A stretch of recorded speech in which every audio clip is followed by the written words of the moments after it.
Hi, I'm Despina Nicola again from Dare to Begin Life Coaching. Here we are again talking about dating. We're looking at part 2 today, and this was taken from Alison Armstrong's book called In Sync with the Opposite Sex, an Audible book.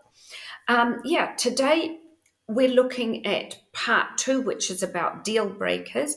But just to recap a little bit about what we did in part 1.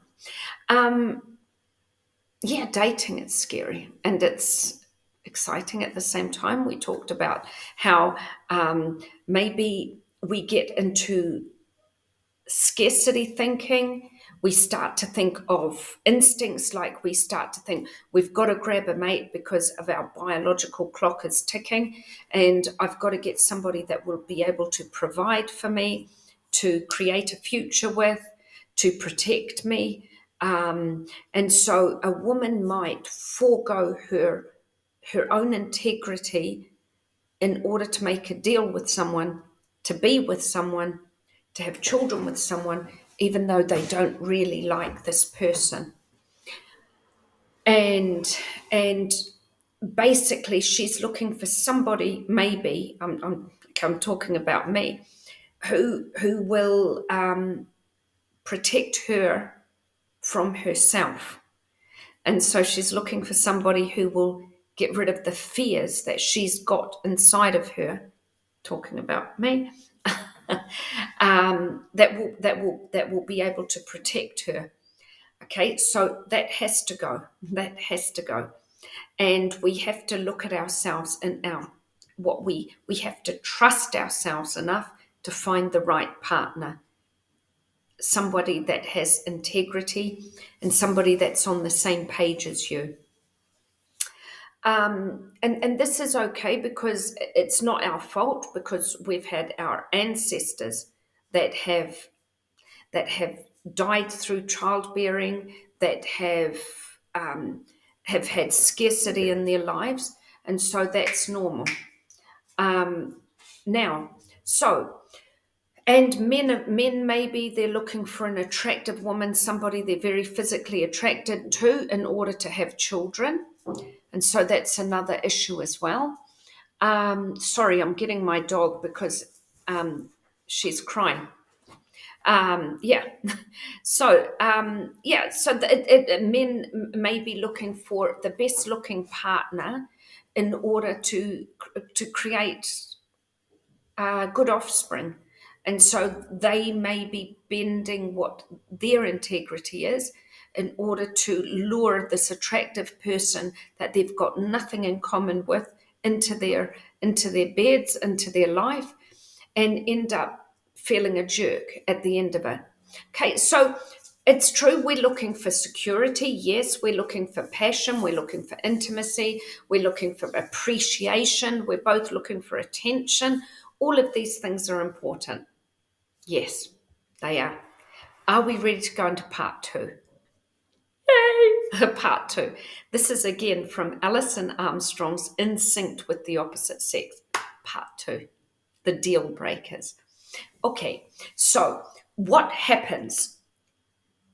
We have gone into a relationship in the past and we don't know what our deal breakers are. Deal breakers are things about ourselves. They're in our bones that we will not compromise with. A deal breaker is something from the beginning of the relationship that you may have closed your eyes in, but there were holes right at the beginning of the relationship. And these holes are the holes in the ship that sink the ship. Okay, so they're holes in the relationship that later on down the line, they may sink the ship. And some people might think at the beginning of the relationship, they're not worried about them. But I'll give you an example where you do have to worry. You get into a relationship with somebody who doesn't want to have kids. You want to have children. Okay.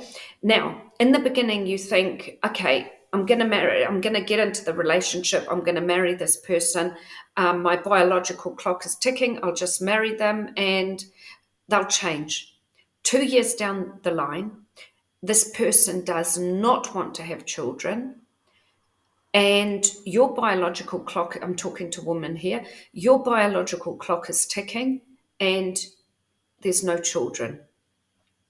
And what's happened is you have invested a lot into this relationship. And and so the relationship terminates. Women are probably more scarcity thinking in this example, because the instinct says that she's got to have children because of her biological clock. Whereas a man will be able to, I don't want children, so I'll just end the relationship. Whereas a woman,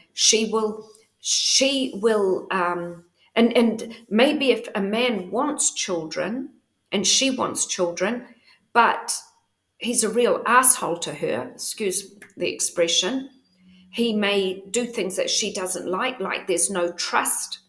Maybe he's having affairs, but she really wants children. She might end up marrying him in order to have children. And so she has bent her deal breaker of trust to be in this relationship. And so there's no protection, there's no provision for her. It's very scarce. And so when we get into a relationship, it's very clear to have your deal breakers, in order not to go through the heartache.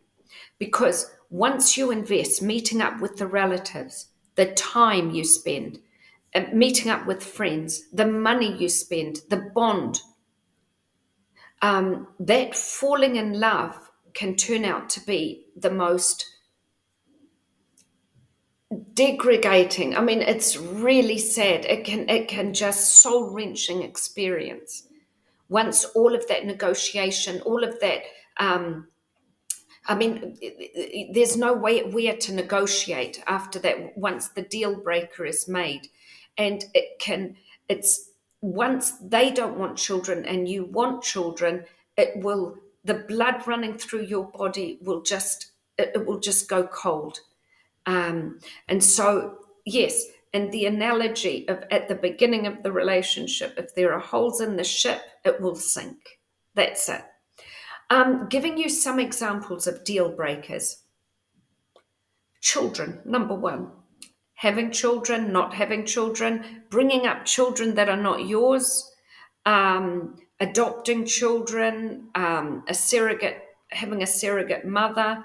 Yeah, number one. Number two, religion.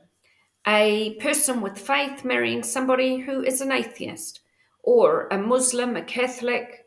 Okay. Addictions. Somebody who likes to smoke, somebody who doesn't like to smoke. Gambling, alcohol, porn addiction on the internet. The list continues. Drugs, yeah, the list continues. The next one is money. Does the person provide a man, or does a woman, once a woman gets into a relationship with a man, does she respect him? Does she respect his job? Does she respect the amount of money he brings home? Does a man want a woman to work or not work? That's it.